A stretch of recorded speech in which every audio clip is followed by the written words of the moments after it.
C'est l'équipe du soir. Bonsoir à tous et bienvenue. C'est vendredi, mais on a un peu déjà la tête à dimanche soir, 21h. Il y a quelque chose qui se trame, c'est l'Olympico. L'OM reçoit l'OL de Rudy Garcia.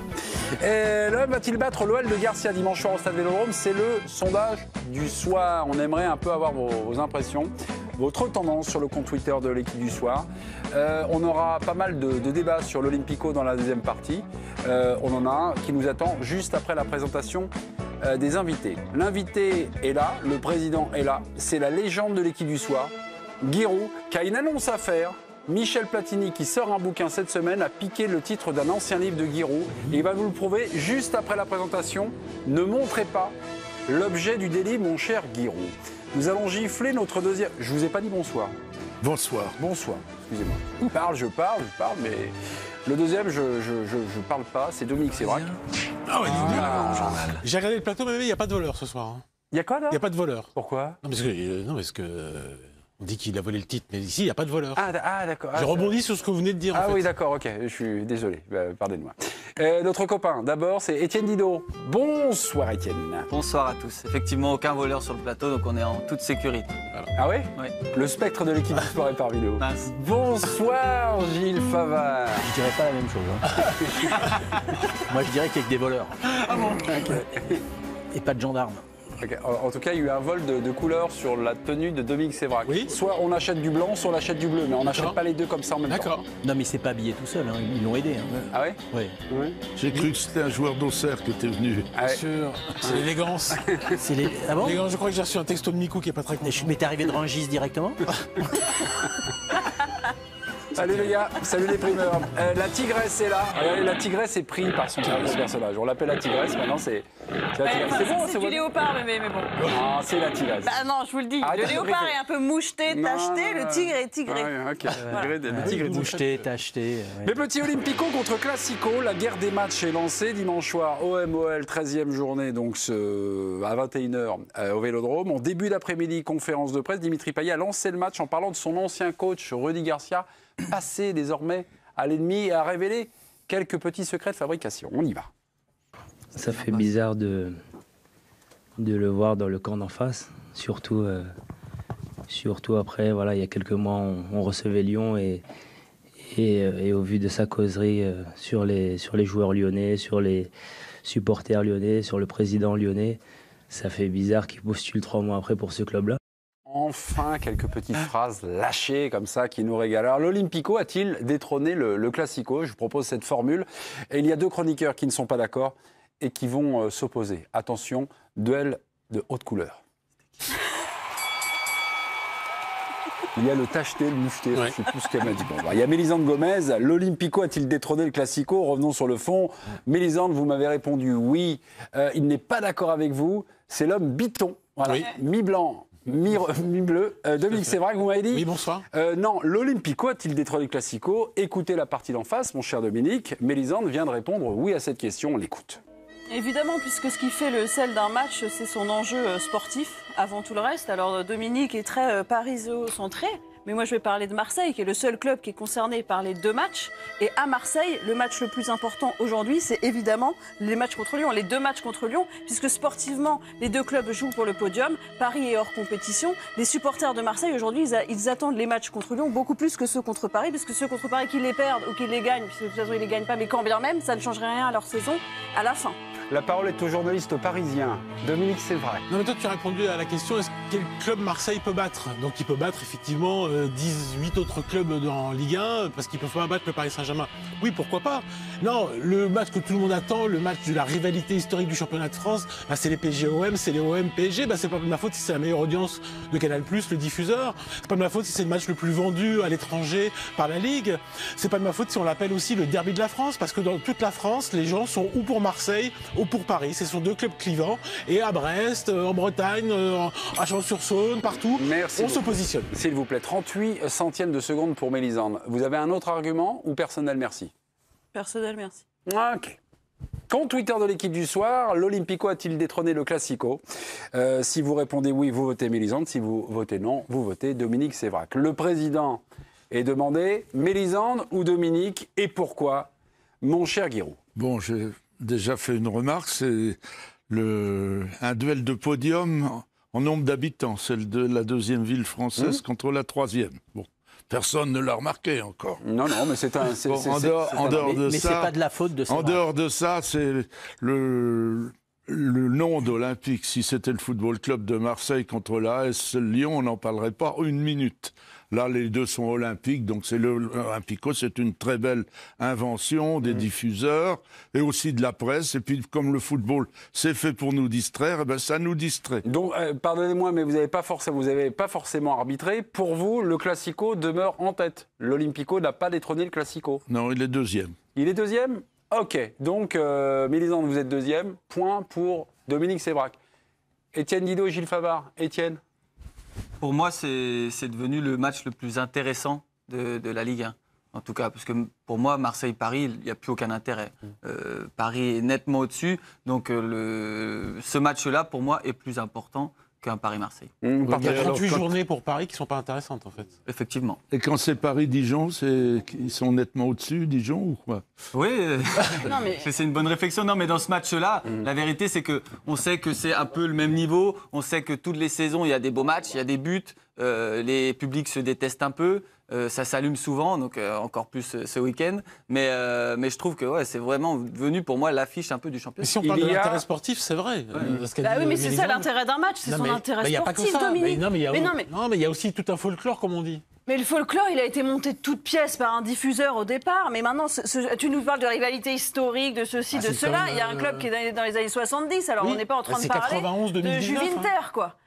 Mais petit, Ça fait 30 ans, juste quand même. avant de donner la parole à Gilles Favard, il y a 15 jours, nous étions à 48 heures du Classico, du Paris 26 Saint-Germain, octobre. OM.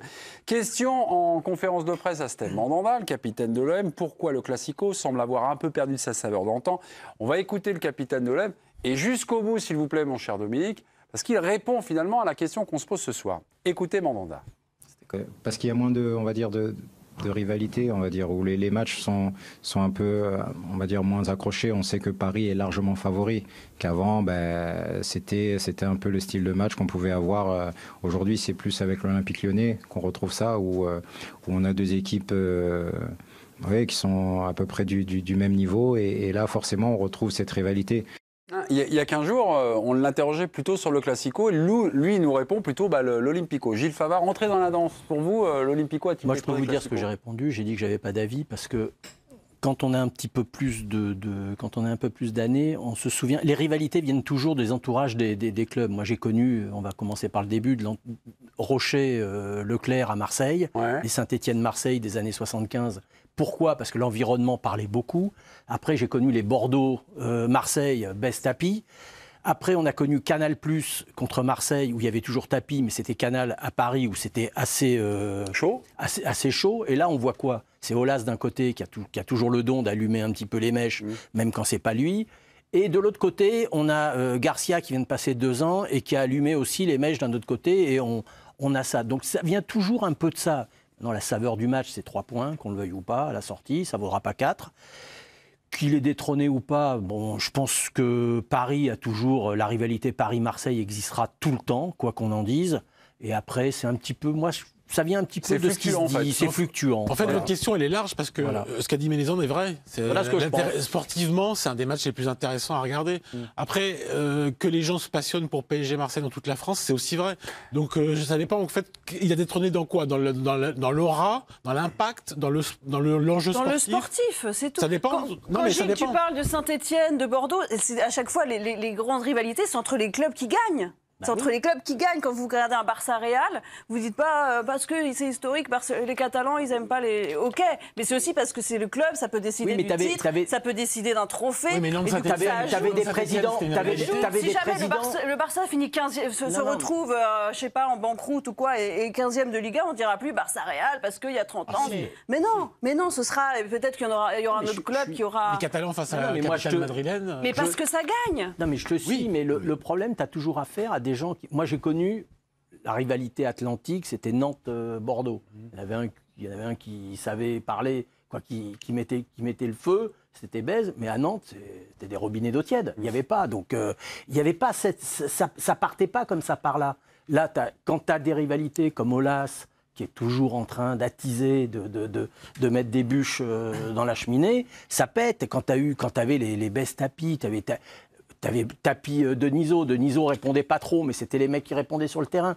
Il y a toujours, mais où tu as raison, c'est que si les mecs ils sont 15e et 1er, la saveur, elle s'éteint. André Villas-Boas, une semaine avant le Classico au Paris Saint-Germain-OM, déclassait lui-même le Classico. Écoutez-le. Oui, mais ça, il était dans son rôle. On va essayer de jouer le match pour le match, mais n'est pas un match qui compte trop pour moi. Paris Saint-Germain, OM, Paris Saint-Germain, pour moi, c'est essayer de faire quelque chose. On a un rêve, évidemment, de gagner, mais c'est une équipe de notre ligue. Il passera rapidement à autre chose, puisque, évidemment, les faits lui donneront raison. En 34 minutes, son OM sera balayé, donc 4-0 en 34 minutes chrono. Oui. On voit cette soirée tragique du côté du Parc des Princes. Écouté, mais... Comment ? Peut-être que ces joueurs l'ont un peu trop écouté, parce qu'à force de dire que le match n'a pas d'intérêt, en 30 minutes, ils se sont fait balayer. Donc moi, je trouve que déjà, sa communication n'était pas bonne. Puis en plus, elle servait à annoncer une défaite qui allait survenir, inéluctablement, et de dire, bon, bah, comme on va perdre, il faut que je la banalise, cette défaite, pour qu'on ne me dise pas que j'ai perdu un match important, ou on dira que j'ai perdu un match lambda. Le problème, c'est que ces joueurs ont fini par le croire, que c'est un match lambda. Je me pose des questions sur le poids de l'Olympique de Marseille dans notre championnat. L'OM, sportivement, je reviens sur les arguments sportifs, n'a plus disputé de Ligue des Champions depuis 2013. Quand on veut désigner la plus grande affiche de notre championnat, est-ce qu'il faut désormais sortir l'OM ? Non, on peut pas. Enfin, pour moi, on peut pas sortir l'OM des grandes affiches. C'est le club avec Paris, le plus populaire, chaud bouillant, qui met de l'ambiance partout. N'importe quel joueur qui va jouer l'OM est surmotivé. Donc, même si l'OM a des difficultés, on ne peut pas sortir l'OM des grands matchs du championnat, c'est impossible. Et je reviens également sur le palmarès récent de notre championnat. Le dernier titre de l'Olympique Lyonnais, on est en 2008, 12. Il me semble. Le dernier titre de Marseille en champion, c'est 2010. Finalement, c'est une belle affiche. Il y a des mots, il y a la guerre des mots, mais c'est un peu une consolante. Cet Olympico, c'est un peu une finale de repêchage pour. Parce que c'est la réalité de la Ligue 1 aujourd'hui. Vous avez un champion désigné, qui sera a priori champion encore au mois de mai prochain. Mais notre plus belle affiche est donc... Et il y a un podium qui est l'enjeu des autres clubs, puisqu'ils en ont besoin, un besoin vital pour leurs finances, pour une qualification Ligue des Champions. Donc c'est devenu ça l'intérêt sportif de la Ligue 1. C'est des clubs mythiques. Non, mais bien sûr que ce sont des clubs mythiques. Et l'année dernière, à la Coupe du Monde, il y avait 3 Marseillais champions du monde. Adil Rami, Florian Thauvin, Steve Mandanda. Donc c'est quand même pas un club... Quand ils auraient même pu ne pas aller au match, on aurait été champion du monde quand même. Mais ils le sont. Non, mais ils étaient dans le groupe. Non, moi, c'est une appellation que je n'accepte pas. Pardon ? Sont champions du monde tous ceux qui ont joué. Bernard Diomède n'est pas champion du monde. Il a joué. Il a joué 4 matchs sur 7. D'accord, il a joué 4 matchs sur 7. Florian Thauvin, il est rentré. Mandanda, il joue contre le Danemark. Donc, si vous voulez, il n'y a que Rami qui n'est pas rentré. Hein. Encore Mandanda, il a joué un peu. Un match. Mais alors, Rami, à part son exploit de l'extincteur dans la nuit... Non, mais lui, d'accord, lui, il n'a pas joué. Mais bon... Je reviens sur l'origine. Je me suis interrogé sur l'origine de la détestation entre l'OL et l'OM. J'ai l'impression, vous allez me dire et me corriger, vous qui avez grande culture, cher chroniqueur. Première tension dévoilée, on est en 2006 entre l'OM et l'OM. C'est au sujet de Franck Ribéry à l'époque. Le président n'est pas Jacques-Henri Hérault, mais Pape Diouf, qui réagit. Alors je vais vous lire la phrase et vous allez vraiment entendre la voix de Pape Diouf. « Nous serions des éléphants aux pattes d'argile si nous laissions déstabiliser par le premier guignol venu. » C'est vraiment la langue de Pape Diouf qu'on entend. Le mot guignol sera utilisé plusieurs fois entre Jean-Michel Aulas, je vous cite, qui met une bûche là, toujours dans la cheminée pour attiser tout ça, à l'encontre de Vincent Labrune. Vincent Labrune, ces derniers temps, au moment où il était au pouvoir, avait fait, il me semble, Mélisande, vous vous en souvenez, un dossier sur l'arbitrage. Voilà. Oui. Mais on est toujours un peu à la périphérie, en fait. Oui, il y a du sport, mais c'est vraiment... on est autour. Quand il y avait Robert Louis Dreyfus, est-ce qu'Aulas attaquait l'OM ? Non. Pourquoi ? Posez-vous la bonne question. Non ? Il attaquait... Il évitait d'attaquer Robert Louis Dreyfus. C'était juste le propriétaire d'Adidas. Il était en contrat chez Adidas. Il faisait attention. Il a toujours fait très attention, Aulas. Mais il y a toujours eu une rivalité. Drogba avait choisi Marseille plutôt que Lyon. Alors que Lyon le voulait. À l'origine, il y a toujours eu une rivalité. Sur les transferts, il y en a souvent. Il y a toujours eu des rivalités à ce niveau-là. Mais le problème, Aulas, ils sont plus champions depuis combien de temps, Lyon ? 2008. Donc, Il a changé sa communication depuis qu'il est plus champion, ça fait 11 ans. On a toujours l'impression que c'est le champion, c'est le dernier champion. Ouais. Voilà, s'il n'a pas changé de communication, il est toujours dans le même truc. On a l'impression qu'ils étaient champions il y a 2 ans, mais ça fait 11 ans. Ouais. Il va peut-être falloir qu'ils regardent dans le rétroviseur, Dans ce que Aulas. dit Mémé, il y a aussi la volonté de certains présidents de Marseille de s'attaquer aux dirigeants le plus influents du Bah oui, football il y a français. toujours. Diouf, Labrune, Jacques-Henri Hérault, tous ont voulu à un moment donné Faire le match. montrer les biceps, les pectoraux, Alors, pour dire qu'ils allaient menacer l'hégémonie lyonnaise, qui n'était plus sur le terrain, mais qui était en dehors du terrain. Tout à fait, alors que Pape Diouf avait le plus gros cabinet d'agents à une certaine époque en France, et il faisait énormément d'affaires avec Aulas. Oui. Donc ça ne change rien. C'est des effets d'annonce. Ils sont là, ils s'insultent. Moi, j'ai connu ça. Bez et Tapi, ils s'insultaient et puis ils se voyaient le lendemain et ils réglaient les problèmes. Donc, on a toujours connu ça Ils dans le s'embrassaient sur la football. bouche, non, pas forcément. Non, pas tout à ça devait fait. être froid, quand même. Non, parce Non, que mais Bez, ils il avait une s'achetaient de grosse l'influence. moustache Les Marseille se et sont ça achetés plaisait de pas à l'influence, Tapi. Gilles. Comment Ils se sont achetés de l'influence, les dirigeants de Marseille. Tout à fait. En combattant Aulas, ils ont eu l'impression de devenir importants dans le football français. Mais t'as raison. C'était toujours, c'est vrai, ça a toujours été un vrai. peu l'obsession, c'est d'occuper. Vu que lui, il occupe énormément le terrain de la terrain. communication et médiatique, il fallait l'occuper aussi. L'Olympico a-t-il détrôné le Classico? Elle a répondu oui, mais Leandro Gomez, il a répondu non. Dominique Sévrac. Une tigresse, c'est toujours plus fort qu'un Parisien tout seul, comme ça. C'est vrai. Vous le savez. France égale 0, mais c'est quoi cette équation? 0, c'est comme le nombre de matchs gagnés par Rennes et Saint-Etienne, nos 2 clubs en lice dans cette Ligue Europa. On va regarder la soirée un peu tragique hier soir pour le football français, ces 2 clubs. Rennes s'incline à Cluj en Roumanie 1-0 dans les dernières minutes et est éliminé de cette compétition à 2 journées de la fin. Pas encore éliminé, mais en ballottage quand même défavorable, ce sont les Verts, 3e à 2 matchs de la fin. Saint-Etienne en Ukraine contre Alexandria, vous voyez ici, ils menaient 2-0, ils ont été rattrapés sur le buzzer 2 partout. Donc on revient à nos moutons, bilan du nombre de victoires, de matchs gagnés pour Saint-Etienne et Rennes, 8 matchs disputés.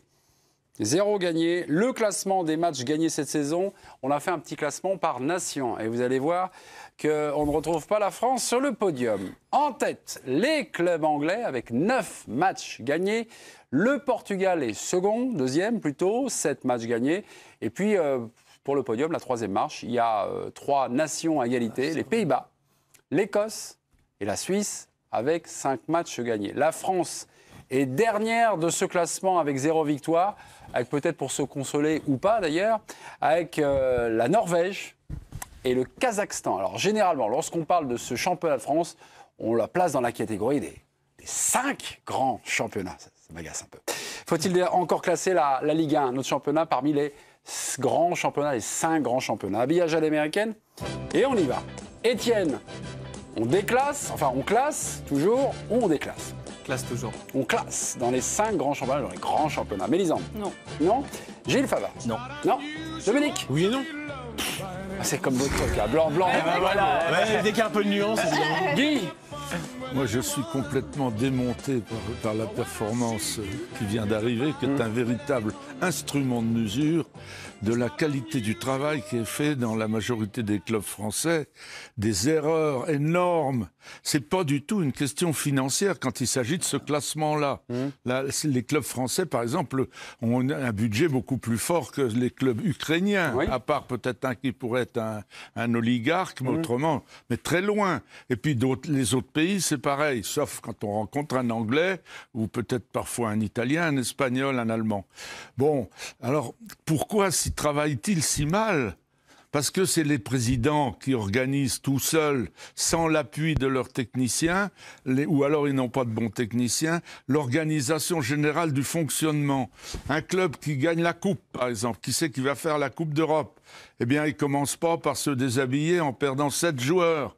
Le jour où il a gagné la Coupe, le lendemain, il doit y avoir une réunion. Bon, alors on va commencer l'entraînement un peu plus tôt. On compte sur vous tous. Bon, toi, tu es en fin de contrat, on va s'arranger. Toi, merci. Bon, et puis on repart avec 8 des 11 vainqueurs qu'on complète le plus judicieusement possible. Quand on en a que 3 justifiés à prendre, on se trompe moins que quand on en prend 7. Alors voilà pour le cas de Rennes, mais pour chacun d'entre eux, on pourrait voir ça. Ensuite, le début de saison.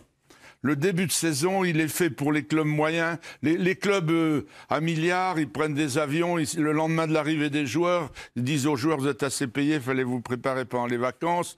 Et ils vont jouer en Asie ou en Amérique. Bon, mais les clubs moyens, ou bien ceux qu'on a envoyés faire une espèce de finale devant 3000 spectateurs sur un autre continent. Ils doivent aller en montagne, comme c'était avant. Il y avait tous nos clubs français, on les trouvait dans les Alpes. Tout ça, c'est fini. Là, vous pointez les manques et les carences. C'est un mauvais travail général d'entreprise. Mais moi, je pense que l'exemple doit venir d'en haut. Et que font la Ligue et la Fédération depuis quelques années? Est-ce que vous pouvez me dire quel est le plan de relance du championnat de France décrété par les instances? Moi, je sais qu'en Allemagne, quand ils ont organisé la Coupe du Monde 2006, tout le football allemand a travaillé pour améliorer le championnat de la Bundesliga. Et on a vu des évolutions spectaculaires, un championnat devenir encore plus spectaculaire qu'il ne l'était. Nous, on a organisé l'Euro 2016. Est-ce qu'on en a profité, outre la rénovation des stades, pour lancer un plan pour changer quelque chose? On peut voir Gilles Favard, parce que Gilles, parfois le hasard a voulu que vous siégiez aux commissions de la Ligue et tout ça.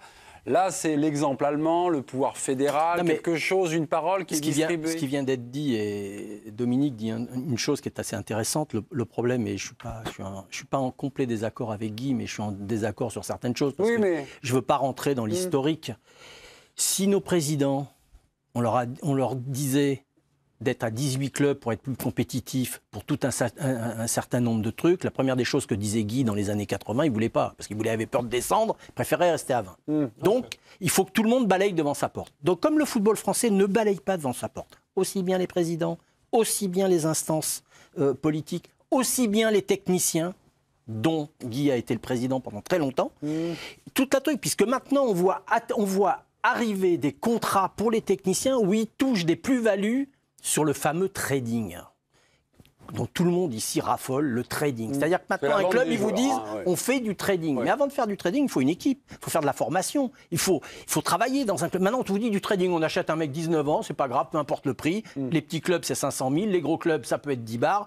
Les mecs, c'est perdu sans collier, c'est chien perdu sans collier, on les voit plus. Alors un coup, ça marche, on en vend un 50 patates, et puis des moments, ça marche pas. Donc on fait on fait plus de business. Non, mais il faudrait faire une émission complète. Les dirigeants français, les techniciens français sont responsables. Il faut qu'ils se mettent autour d'une table, qu'ils arrêtent de regarder leur nombril, qu'ils arrêtent de regarder leurs intérêts personnels et qu'ils disent ça marche pas. Les stades, on n'en a pas, à part Olas qui a fait son stade. Parce que quand tu parles de l'Allemagne, tu as tout à fait raison. Le seul problème, c'est que les stades sont à eux. Les stades, il y a 50 000 mecs. Les mecs vont 3 heures avant avec des familles entières.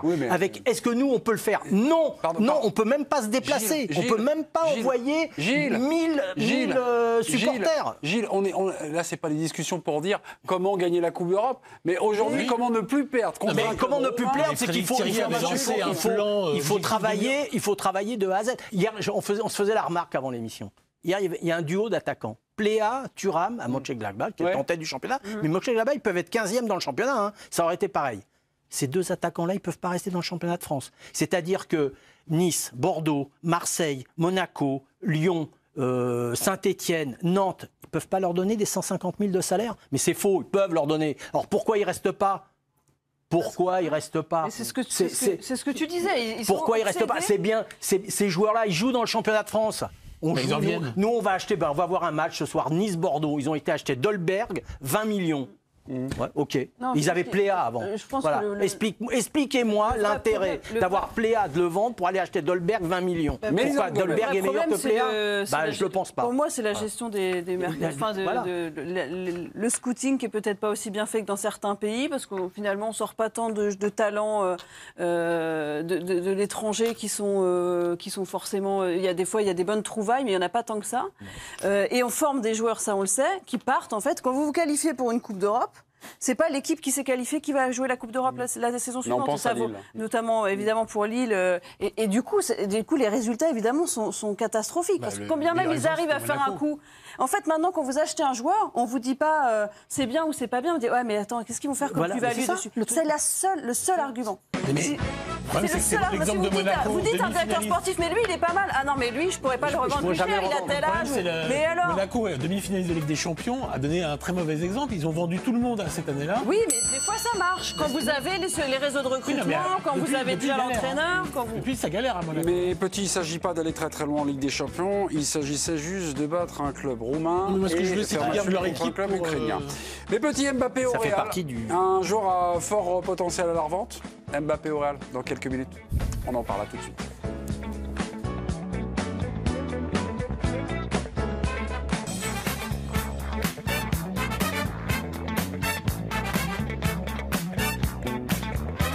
mode. Ça met Deuxième ça. partie de la première partie en compagnie de Dominique Sévrac et de Gilles Favard, de Militante Gomez, Étienne Didot et de notre président adoré. C'est une émission aux petits oignons, j'ai l'impression. Aux petits oignons. Pourquoi les petits oignons? C'est ce qu'on me le dit partout en France, notamment à Troyes. Les gens me disent que c'est une émission aux petits oignons. Aux petits oignons. Oui, voilà. Ah, Donc, c'est drôle de salut les formule. Troyens, par exemple. Ok, d'accord. Si vous avez un copain, une copine. Ouais, je pense qu'il y avait Là, il y a un pari en jeu. Pas du tout. Il y avait un pari, il y avait une bouffe. Oui, il fallait dire oignons. Oignon. D'accord, très bien. Et le gain, le prix a J'ai gagné. gagné.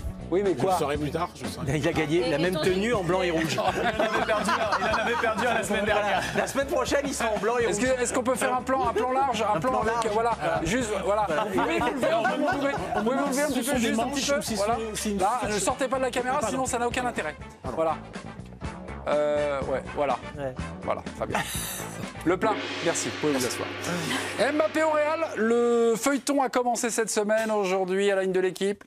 La rédaction l'a bien senti, Mbappé à tout prix, les sommes folles circulent. Le salaire pharaonique, le prochain salaire pharaonique de Kylian Mbappé, s'il reste au Paris Saint-Germain. Un transfert record s'annonce si le Real l'achète et si Mbappé va au Real. Tout a commencé mardi, conférence de presse d'avant-match au Real qui affrontait Galatasaray en Ligue des Champions. Et une question sur Mbappé au Real est dégainée. Écoutez la réponse de Zinedine Zidane. C'est Mbappé qui décidera de son avenir. Pour le moment, c'est un joueur du PSG. On verra plus tard, mais il a toujours dit que son rêve était de jouer au Real Madrid.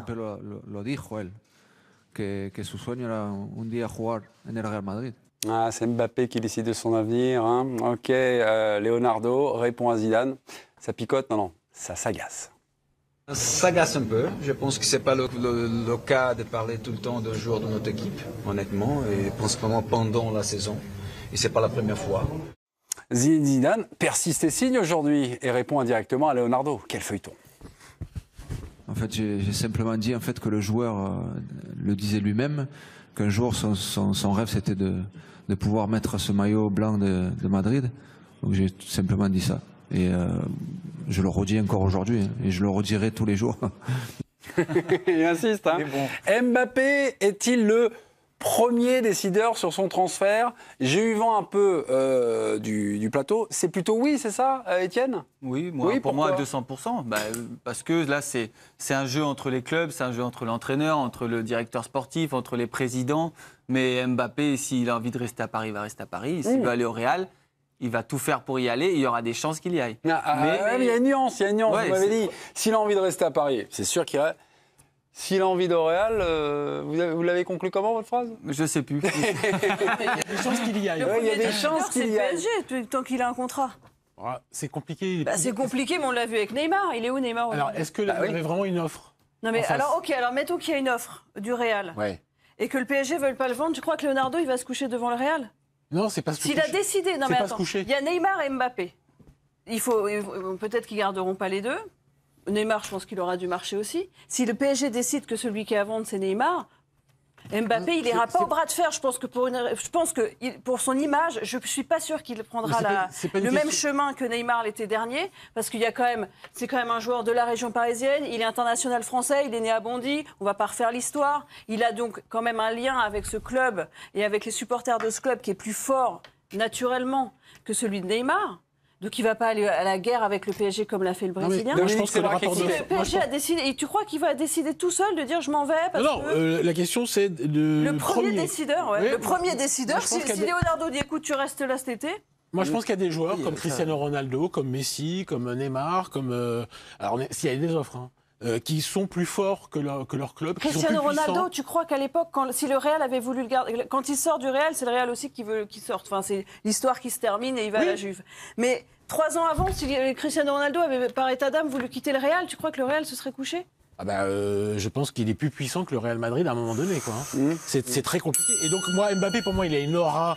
Et on parle d'un cas où il s'en va. Et s'il s'en va, c'est parce que les résultats sont pas à la hauteur de ce qu'il espérait. Parce que le projet n'est pas. Enfin, il joue dans l'équipe. Hein.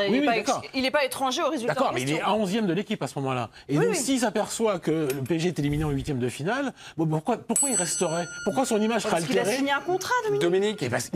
Il aura fait 3 ans. C'est une honte de faire 3 ans. Dominique et Mélisande, c'est pas mal, le président aimerait la parole. Écoutez votre 3 président. ans, c'est pas 6 mois. Hein. Oui, puisque je suis président, il faut que je sois un peu au-dessus de la mêlée. Les décisions humaines ne se prennent pas uniquement en fonction des problèmes de football. Aura-t-il marqué des buts? Est-ce qu'ils vont sortir celui-là ou celui-là, etc. Très souvent, les décisions se prennent avec madame.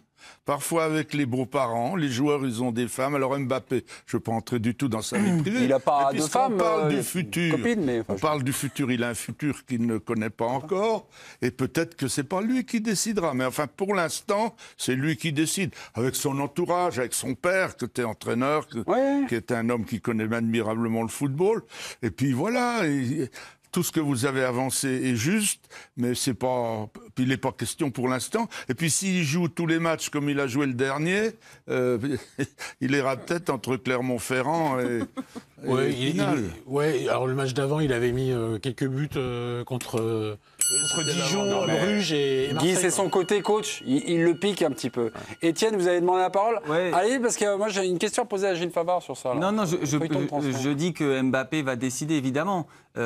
C'est pas si le Real le veut que PSG se mette d'accord avec le Real. S'il a envie de rester à Paris, il va rester à Paris aussi. Ça va aussi dans ce sens-là. Je dis que là, je pense que Leonardo, il est agacé. Pourquoi? Il est agacé parce qu'il a peur. Il y a le cas Neymar, il y a le cas Mbappé. Il va pas pouvoir lâcher les deux. Il sait que Neymar, ça va être compliqué. Donc Zidane allume un peu et il est un peu emmerdé. Mais voilà, c'est le joueur qui décide. Mais j'aimerais quand même revenir sur l'histoire de l'image, en quoi il altérerait son image de partir 3 ans dans un club. Aujourd'hui, dans le football de 2019, 3 ans, le PSG, ça ne veut pas dire qu'on a fait 6 mois. Il est probable que Neymar parte l'été prochain. Tu es d'accord avec ça? C'est possible. C'est possible. Et tu crois que le PSG va perdre les deux? S'il joue au foot, hein, Neymar. Partira déjà, effectivement. Mais ils vont laisser les deux partir. Le PSG qui veut gagner avec des champions, le projet Qatari, le club qui a des envies de grandeur légitimes. Ils vont dire on vend tous les meilleurs joueurs parce qu'ils veulent aller au Real. Je suis d'accord avec toi. Il faut que le PSG se souvienne que jusqu'à présent, depuis l'histoire du début du football, tous les clubs qui ont gagné avec des champions n'avaient ni Neymar ni Mbappé ensemble. Gilles Favard. Gilles, le feuilleton Mbappé au Real vient de débuter, premiers échanges plutôt sympathiques qui nous font parler sur le plateau de l'équipe du soir. Est-ce que vous sentez qu'on va assister à un feuilleton, genre le feuilleton Neymar bis au Barça, tous les jours un truc, tous les jours? Non. C'est différent là? C'est complètement différent. D'abord, il est dans sa 3e année de contrat, donc ils sont obligés de discuter avec lui pour une prolongation. S'il n'accepte pas la prolongation, il va être obligé de mettre un prix. Voilà. S'il n'accepte pas la prolongation, ils vont pas le laisser libre au bout de 5 ans. Donc, ils ont quand même acheté un certain prix. Ils vont comprendre ce qui s'est passé, mais on est très loin parce que vous dites ils ont posé la question à Zidane, comme on lui pose à chaque fois la question. Et Benzema, est-ce qu'il est bon attaquant et machin. Et qu'est-ce qu'il va vous répondre? Il va vous répondre oui, c'est mon meilleur attaquant. Oui, ça m'intéresse d'avoir Mbappé. Quel est l'entraîneur au monde à l'heure actuelle qui vous dit non, je veux pas d'Mbappé? Je voudrais bien moi qu'il y en ait un. C'est pas le cas. Si Emery peut-être. Parce qu'il a été capable, quand Neymar est venu, il n'a pas été capable de dire tiens, on m'a recruté le meilleur joueur au monde. Donc, les problèmes ont commencé comme ça.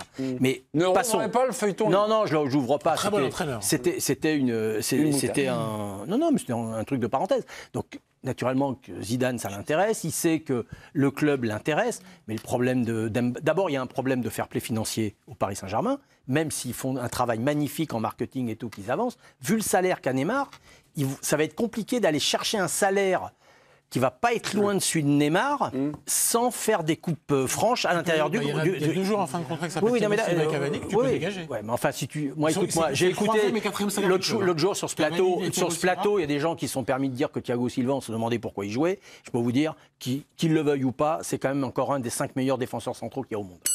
Ok, mes petits. Il serait bien inspiré de le garder. Un petit détour du côté de notre bonne Ligue 1. Nice-Bordeaux ce soir en ouverture de la 13e journée. Le 13e reçoit le 6e. Pas de débat ce soir, mais une question essentielle. Le pronostic, habillage à l'américaine, musique qui fait peur. Nice-Bordeaux, score final.